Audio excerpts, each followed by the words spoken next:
សន្ទុះប្រាក់ដុល្លារបានឡើងលើតម្លៃ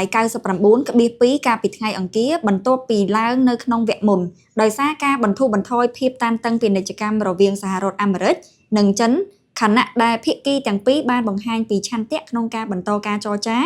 មុនពេលកិច្ចប្រជុំដែលអាចធ្វើទៅបានរវាងប្រធានាធិបតី Donald Trump និងប្រធានាធិបតីចិន Xi Jinping នៅក្នុងខែនេះកាលពីថ្ងៃសុក្រលោក Trump បានគម្រាមដំឡើងពន្ធលើទំនិញចិនជាការឆ្លើយតបទៅនឹងការគ្រប់គ្រងការនាំចេញថ្មីរបស់ទីក្រុងប៉េកាំងលើរ៉ែកម្រប៉ុន្តែក្រោយមកគាត់បានបែរទៅរកការនិយាយបែបផ្សះផ្សាបន្ថែមទៀតដោយនិយាយថាទំនាក់ទំនងពាណិជ្ជកម្មរវាងចិននិងអាមេរិក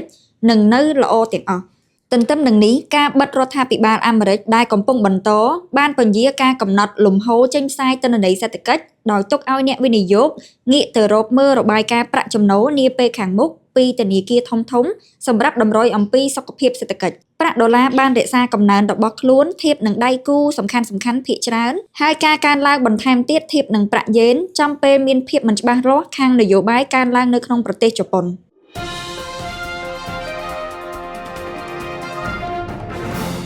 មាសបានកើនឡើងលើសពី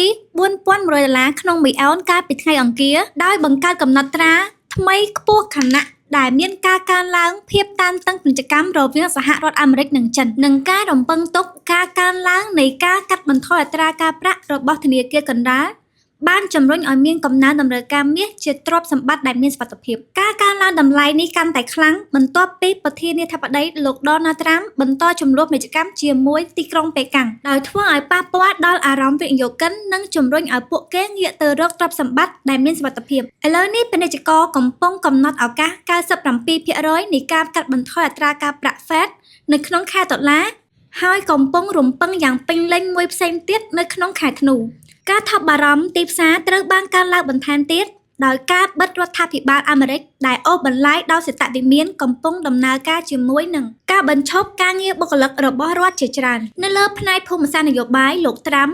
បានប្រកាសថាសង្គ្រាមកាហ្សាបានបញ្ចប់នៅពេលដែលលោកបានធ្វើដំណើរទៅកាន់ប្រទេសអ៊ីស្រាអែលដើម្បីត្រួតពិនិត្យការដោះលែងចំណាប់ខ្មាំងដោយបន្ថែមភាពមិនច្បាស់លាស់មួយថ្មីផ្សេងទៀតដល់ទីផ្សារពិភពលោក